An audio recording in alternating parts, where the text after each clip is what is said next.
Clasificación A. Apto para todo público.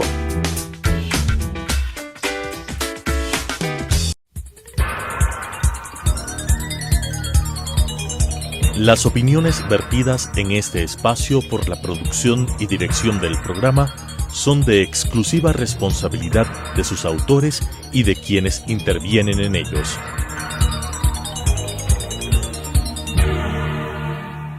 Telesucesos Canal 29 presenta Enfoques, pensamiento libre y crítico. Día a día buscaremos diferentes visiones para la comprensión de la realidad del tercer milenio. Enfoques, un espacio que une noticia, análisis y opinión. Bienvenidos. Gracias por estar con nosotros una semana más aquí en Enfoques. El día de hoy tenemos como invitado a Mauricio Alarcón. Recordemos que él lidera la Fundación Ciudadanía y Desarrollo, FCD, quien realiza una serie de análisis tanto a nivel nacional como en organismos como la propia Asamblea Nacional. Mauricio, hemos vivido la última semana los cambios del CAL. Hemos visto cómo destituyeron a la vicepresidenta, ahora hay nuevos miembros en el CAL, nueva estructura en el CAL. ¿Cómo evaluar y cómo analizar en lo que queda de esta gestión que va hasta mayo del próximo año? Claudia, un gran abrazo a la distancia, un saludo para ti y para nuestra audiencia de Enfoques. La Asamblea, cuando se instaló en mayo del año pasado, dejó muy bien sentadas las bases de lo que serían los 4 años de gestión legislativa. Hoy varios sectores se rasgan las vestiduras hablando de nuevas mayorías, de falta de gobernabilidad, cuando las condiciones son exactamente iguales a las de mayo de 2021. Han cambiado algunos actores, se han movido algunos intereses, pero la primera minoría sigue siendo UNES, la Revolución Ciudadana, que apenas ha sufrido 2 bajas y que sus 47 votos actuales son la llave para hacer y deshacer respecto de ciertas decisiones, como lo vimos hace pocos días. La segunda minoría, la de Pachacutic, fraccionada y partida, ha enfrentado muchos problemas a lo largo de estos 14 meses y unos días más. No se diga la izquierda democrática, que incluso ha dejado de tener bancada, de haber sido la tercera minoría, la tercera presencia en la Asamblea Nacional. Hoy apenas supera los 10 legisladores propios de la organización política, en pugnas internas que incluso, como tú y nuestra audiencia ha visto, han viabilizado el relevo de quien ejercía la dirigencia del partido. No se diga el oficialismo, que desde febrero de 2021 supo que contaba con apenas 12 legisladores, insuficientes para tener una bancada propia, y que uniendo al agua y al aceite han creado una bancada de la que sus miembros incluso han votado a favor de la destitución del presidente Lasso en el intento de junio pasado. Los resultados están a vista de todos y hoy la reconfiguración que tú has mencionado del CAL obedece coyunturas políticas, obedece una nueva suma de votos y pues veremos si el día de mañana nuevos intentos por parte de algunos actores interesados nos siguen reconfigurando esta institución chiquita que es la llave para todo el trabajo legislativo. Es la llave y al mismo tiempo se hablan de muchos temas, incluso se menciona la posibilidad de rearmar las comisiones legislativas, especialmente la de fiscalización. Hay posibilidades. No hablemos de si es legal o no es legal. Hay posibilidades de que se reconfiguren las comisiones legislativas. Mauricio se ríe cuando digo si es legal o no es legal, porque no siempre van por la vía de la legalidad. Y la interpretación deja muchísimas oportunidades o posibilidades. Y me encanta que menciones ese tema, Claudia, porque muchas veces el análisis se fundamenta solo en las leyes. Y uno puede decir, es ilegal, no está establecido en la ley orgánica de la función legislativa, pero ya hemos visto que interpretaciones antojadizas y el número de votos son los que mandan a la hora de tomar decisiones. Pasa con la reconfiguración del CAL, pasa con los procesos al interior de la Asamblea Nacional. ¿Habría votos suficientes para reconfigurar comisiones? Sí, y probablemente utilicen como pretexto los nuevos asambleístas que están por entrar a propósito de las renuncias para optar por una candidatura en las seccionales de febrero del próximo año. ¿Y esas renuncias cuándo deben darse? Porque estamos en julio y las renuncias deberían darse en septiembre. Se están dando ya. No, pero hay que decirlo, Claudia, se están dando ya. Mira que hace pocos días se ha producido ya la primera renuncia oficial del Partido Social Cristiano. La asambleísta Soledad Díaz deja su curul para optar por una concejalía en Guayaquil, como lo han anunciado medios de comunicación, de la misma forma que hace muy poco se anunció que el eterno candidato a la alcaldía de Machala por el Partido Social Cristiano, que hoy ocupaba una curul, volverá a dejarla para intentar asumir el gobierno local, el asambleísta Carlos Falqués. Se sabe también que Pavel Muñoz dejaría su curul por la Revolución Ciudadana para optar por la alcaldía de Quito. Y así veremos un desfile, no sé, de 30, 40 legisladores, un tercio, una cuarta parte de la asamblea, para optar por un cargo de elección popular en febrero de 2023.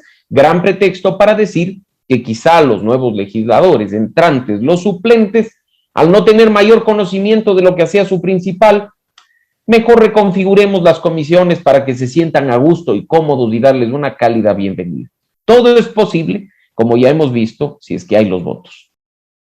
Todo es posible si es que hay los votos, pero también todo es posible porque no hay normas claras. Se está hablando ya de estructurar un Senado con mínimo 35 años de edad, con personas que tengan título de tercer nivel, que tampoco es garantía, o sea, porque también uno puede decir tienen título, pero tampoco han mostrado, en varios casos han tenido PhDs y doctorados, y cuando están en la función pública no es que respondan a los intereses o tengan el cuidado del manejo del erario nacional. Ahora, ¿cómo lograr que la Asamblea responda a las necesidades? Hay muchas voces que siguen insistiendo en que se debe llamar a consulta a muerte cruzada por parte del Ejecutivo, y ahí queda otra pregunta. Luego de lo ocurrido en junio, ¿es posible que la Asamblea vuelva a tratar el tema de destitución y muerte cruzada al presidente o no es posible? Hay muchos criterios jurídicos al respecto. Lo que tú has dicho, y empiezo por lo último.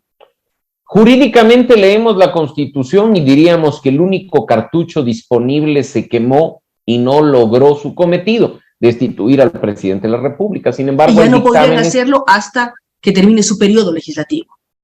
Hay dictámenes de la Corte Constitucional que establecen que únicamente el intento exitoso cierra la posibilidad de intentos posteriores. La puerta está abierta. El número de votos, aunque algunos digan faltaron varios, no está tan distante de esa mayoría calificada de 92. La Asamblea Nacional va a seguir siendo un problema en la gobernabilidad indiscutiblemente. No han cambiado las personas. Seguimos con los mismos legisladores. Los que vengan en reemplazo de aquellos que renuncien representan a la misma organización política. Difícilmente se reconfigurarán fuerzas al interior de la Asamblea Nacional.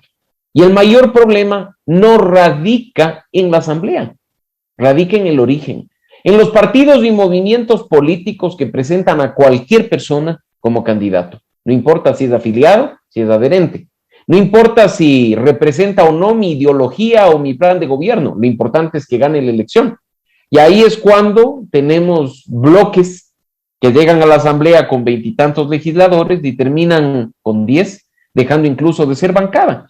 No se puede hacer política de manera irresponsable una y otra vez. Las organizaciones políticas tienen que respetar a sus bases, hacer verdaderos procesos democráticos internos, escoger candidatos desde su militancia, no a personas que provengan de cualquier otro lugar. Y por supuesto, una responsabilidad enorme la que tenemos nosotros, Claudia, y lo hemos discutido contigo durante años, antes de ir a rayar la papeleta, conocer a los candidatos, conocer sus propuestas y sus planes de gobierno. Lo que hoy estamos viendo en la Asamblea Nacional puede tranquilamente verse reflejado dentro de muy poco en el nuevo Consejo Metropolitano de Quito, en el Consejo Municipal de Guayaquil o de Cuenca. Más de lo mismo. Mientras el problema no sea atacado en su origen, las organizaciones políticas, la gran responsabilidad de cambiar la política está en nosotros. La responsabilidad está en nosotros y está también en la estructura educativa. Vemos que las reformas educativas todavía no se dan, o vemos un país gobernado por decretos presidenciales, que no sé si es bueno o es malo, porque la Asamblea bloquea todo lo que el gobierno nacional quiere hacer. Ahora, en el tema educativo, ¿cómo hacer que los ciudadanos, los más de 13 millones que estamos habilitados para votar de lo que sacó ayer el Consejo Nacional Electoral, conozcamos y nos preocupemos de saber por quién votamos y cómo votamos?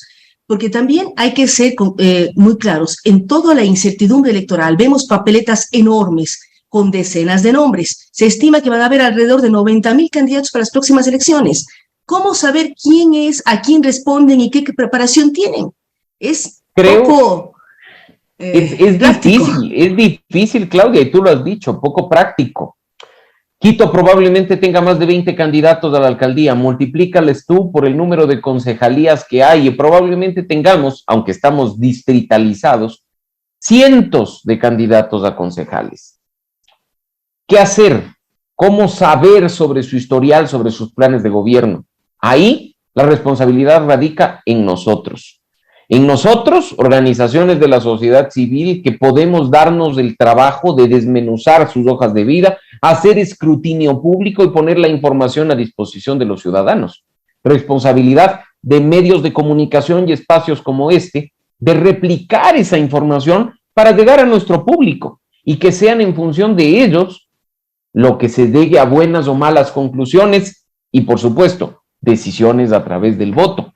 Ese efecto amplificador, trabajando en conjunto entre la sociedad civil y los medios de comunicación, es el que va a dar más y mejor información a los ciudadanos al momento de decidir. Y eso es lo que muchas veces falla, porque nos quedamos en la propuesta de la propaganda, que siempre nos va a decir el candidato que es el mejor, que es el que sabe qué hacer y cómo hacerlo, se repite la historia una u otra vez, y en una página que casi nadie consulta, que es la del Consejo Nacional Electoral, donde de una manera poco accesible se pone a disposición de los ecuatorianos cientos de miles de planes de trabajo en unos formatos que muchas veces ni siquiera son legibles para el ojo humano. Así es que ojalá, de cara a este proceso electoral que está a la vuelta de la esquina, sigamos fortaleciendo el trabajo conjunto entre la sociedad civil y los medios de comunicación para llevar a ustedes, queridos amigos, información de calidad sobre nuestros candidatos, para que con eso... En esta información, Mauricio, perdón la interrupción, también valdría la pena enseñar a la población para qué elegimos y cada función para qué sirve. Podemos pensar el alcalde, el prefecto, las juntas parroquiales, que son importantísimas, y los consejos municipales.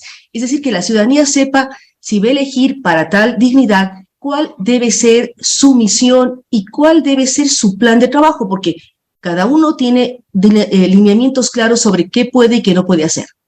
Y para que exijamos respuestas a las autoridades, Claudia, desde el mismo momento en que son candidatos, porque es muy fácil e irresponsable que se laven las manos diciendo esa no es competencia del gobierno local, eso es competencia del gobierno nacional. Y como la ciudadanía no ha leído ni la Constitución ni el COTAD, se come fácilmente ese cuento y dice, no, pobrecito, él no puede hacer X, Y, Z cosas.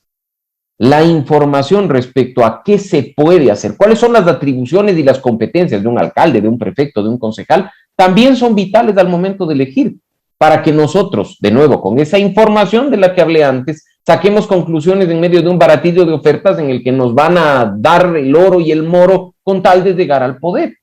Mira que en el último acto, el más reciente, quien fuere ya candidato y alcalde de Quito, el señor Jorge Yunda, relanza su candidatura en el sector de La Gasca, en el que fue hace pocos meses afectado de manera seria con una tragedia, la del aluvión.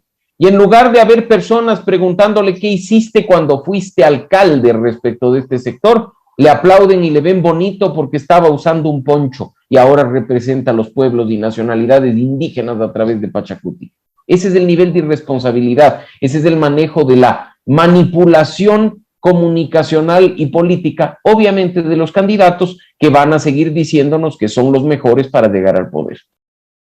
Retomando el tema de la Asamblea, hablaba Mauricio de cómo están estructurados los bloques con la enorme mayoría de Alianza País, que tiene un bloque firme de 47, pero también hablaba del tema del bloque de gobierno. ¿Qué ocurre con los aliados del gobierno, con lo denominado la bancada de acuerdo nacional? ¿Funcionan, no funcionan? ¿Cómo están planteando este nuevo periodo de la Asamblea? Porque uno puede hablar de un nuevo periodo a partir de la semana pasada cuando se reestructuró el CAL. Tú lo has dicho. Qué bueno poder sacar conclusiones respecto a la coherencia que han tenido las organizaciones al interior de la Asamblea Nacional. Te lo mencionaba con un pequeñísimo detalle hace poco. Días atrás, la semana pasada, el presidente de la República posteaba fotos en su cuenta de Twitter, en sus cuentas de redes sociales, de una reunión mantenida con su bancada, la bancada del Acuerdo Nacional. Y en medio de todo ese grupo de legisladores, estaban aquellos que votaron a favor de su destitución. Así de coherente puede llegar a ser una bancada. Pero bueno, dejemos de lado la decisión política. Si revisamos lo que ha sido la discusión y aprobación de leyes, veremos que incluso en las reformas tan controversiales a la Ley Orgánica de Educación Intercultural, un tema que tú lo conoces a profundidad, tampoco tuvo armonía entre los mismos miembros de esa bancada. Si revisamos coherencia, sindéresis en la actuación de las organizaciones políticas al interior de la Asamblea Nacional, yo creo que el primer lugar es indiscutible para el Partido Social Cristiano. Nos guste o no nos guste, su bancada es muy coherente con lo que propuso y con lo que ha venido actuando durante este tiempo. Seguida, aunque con pocas incoherencias graves cuando hablamos del tema tributario, por ejemplo, por la bancada enorme de la Revolución Ciudadana, de UNES en este caso específico. Las demás quedan en entredicho. Mira que el desgrane de Pachacutic o de la Izquierda Democrática no solo que ha dejado en evidencia pugnas internas, sino incluso que el armado de las listas fue hecho sin ninguna coherencia ideológica o de plan de gobierno y fue simplemente puesta para ganar la elección. El resultado, el que hoy vemos, una asamblea de mayorías extrañas, una asamblea que tuvo al agua y al aceite juntos durante la primera etapa y hoy lo mismo. ¿Qué veremos para los años que nos quedan? Probablemente. Pero creo que lo que veremos para el año que nos queda, pero nos deja también una serie de enseñanzas, sobre todo los propios partidos. El haber buscado candidatos, hombres o mujeres, para listas, sin conocer su trayectoria, sin saber si eran coherentes con las ideologías de sus partidos, creo que deja varias enseñanzas y deberían trabajar en una militancia y formar a esa militancia. ¿Cómo dotar de contenidos, Mauricio, a la participación política? Porque si uno ve todas las encuestas, lo que menor credibilidad tiene es la política y los partidos, y es casi criticado si alguien es parte de un partido, lo ven como algo indebido, algo incorrecto. ¿Cómo hacer que eso vuelva a dotarse de contenido y se hable de la importancia de una estructura política para lo que significa el proceso y el proyecto de un país? El punto de partida, Claudia, es que las organizaciones políticas tengan voluntad de cambiar, de reformar sus viejas prácticas, de tener en cuenta la militancia y a la base en los procesos de toma de decisiones. Que el ciudadano que firma un formulario de adhesión o un formulario de afiliación no sea simplemente uno más que nos permitió vivir, poner candidatos y recibir fondos públicos a través de los fondos electorales. Cosechan firmas. Este rato hay más de 200 organizaciones políticas. Yo no creo que hay tanto ecuatoriano para firmar tantos formularios. ¿Qué tema tan clave? Desapareció. Antes uno podía meterse al Consejo Electoral y saber si era sujeto con afiliación o no afiliación, hecha por uno o hecha por alguien, porque hay que decirlo así. Y este rato desapareció esa opción. Desde hace algunos años desapareció esa opción. Es más, estuvo activa durante pocos días y casi genera un incendio nacional, recordarás tú. Incluso generó un escándalo y terminó con el proceso de revisión de absolutamente todo. Lo cierto, 263 organizaciones políticas habilitadas para las elecciones seccionales de febrero de 2023, entre nacionales, provinciales, cantonales y parroquiales. Necesitaríamos un universo de aproximadamente 25 millones de ecuatorianos para poder viabilizar que éstas hayan sido constituidas de manera íntegra y efectiva, con firmas válidas o con formularios de afiliación válidos. ¿Por qué el Consejo Nacional Electoral no abre el registro para poder depurar la existencia de estas organizaciones que además se sostienen y sostienen sus campañas gracias a recursos que nos pertenecen a todos y que salen de tu bolsillo y el mío? Esas cuestiones, además de esa voluntad política de la que hablábamos al inicio, son vitales. No se concibe democracia sin organizaciones políticas. Uno de los elementos vitales de la democracia es además la pluralidad de la participación, pero que corresponda a la realidad, que no sea producto de una ficción o de una manipulación. Todo aquello apunta nuevamente al área educativa, cómo generar y cómo hacer un cambio en lo que significa la cultura política del país y dar importancia a lo que es un proceso democrático, que todos aprendamos, evaluemos, analicemos por quién votar por una parte, si queremos o no, o ser parte de un grupo o partido político. ¿Qué ocurre con todo esto que debería estar en medios, debería estar en el mundo de lo educativo ya? Y viabilizar una democracia participativa en donde todos sepamos qué hacer, cómo hacer, cuáles son nuestros derechos, pero cuáles son nuestras obligaciones, que creo que de la segunda parte nos hemos olvidado. Tenemos que recuperar de manera plena en nuestro sistema educativo la educación cívica y la cultura democrática como materias imprescindibles, más importantes que cualquier otro conocimiento. Si desde las aulas no formamos ciudadanos, vamos a formar o llegar a formar profesionales incompletos. No basta el conocimiento técnico y especializado con el que uno sale de la secundaria a propósito de la física, la química, la biología, la matemática, si es que no conoce sus derechos y sus obligaciones. Esa es una arista que hay que tratar y hay que hacerlo de manera urgente. Desde pequeños, recordarás tú en nuestras generaciones que aunque a veces nos parecía terrible y aburrido, nos enseñaban hasta la historia de la bandera, del escudo, nos enseñaban a conocer cómo estaba organizado el país, cómo funcionaban las instituciones, cuáles eran nuestros derechos y nuestras responsabilidades. ¿Cuáles eran los poderes del Estado y cuál era la obligación de cada uno? Eso nos enseñaban, pues. Y ahora es vital retomar eso para que la ciudadanía conozca por dónde puede activarse. Hoy incluso, más allá de que nos guste o no nos guste la Constitución vigente, teniendo un catálogo de derechos de participación, teniendo herramientas de participación ciudadana y control social que pueden ser ejercidas tan pronto un estudiante salga del colegio o incluso mientras está en él. Esa ocupación de la silla vacía, esa instalación de asambleas locales, de cabildos populares, en la que tienen que participar jóvenes, mujeres y niños, presupuestos participativos. La ciudadanía no activa lo que no conoce, no activa cómo hacer control social y fiscalización ciudadana de sus autoridades porque desconoce las herramientas para hacerlo. Ahí, en ese espacio educativo, es donde hay que empezar una parte del trabajo. La otra, como he dicho, le corresponde a las organizaciones políticas, indiscutiblemente. No hay democracia sin partidos, pero los partidos tienen que ser verdaderas instituciones de democracia y no simplemente maquinarias electorales que se activan cada 2 o cada 4 años para tratar de acceder al poder. Y la responsabilidad mayor la nuestra, porque si falla el sistema educativo y fallan las organizaciones políticas, busquemos espacios para difundir conocimiento, para difundir información, para formar a los ciudadanos en este tipo de cuestiones cívicas y, aunque nos tome más tiempo, probablemente ver algún resultado a mediano y largo plazo por el bien del país. Pero es que hay que ir sembrando para cosechar a futuro. Las reformas educativas se ven a 10 años. Por supuesto. Y en este momento hay gran incertidumbre. Queremos agradecer a Mauricio Alarcón. Recordamos que lidera la Fundación Ciudadanía y Desarrollo, FCD.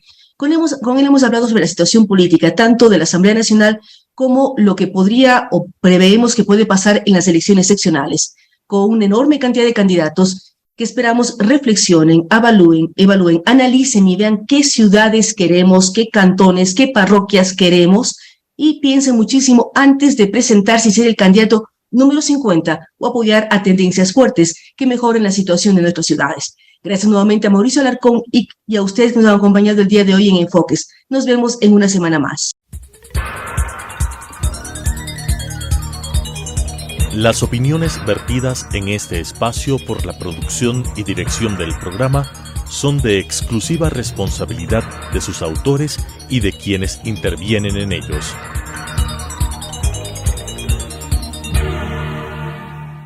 Telesucesos Canal 29 presentó Enfoques, pensamiento libre y crítico. Día a día buscaremos diferentes visiones para la comprensión de la realidad del tercer milenio. Enfoques, un espacio que une noticia, análisis y opinión.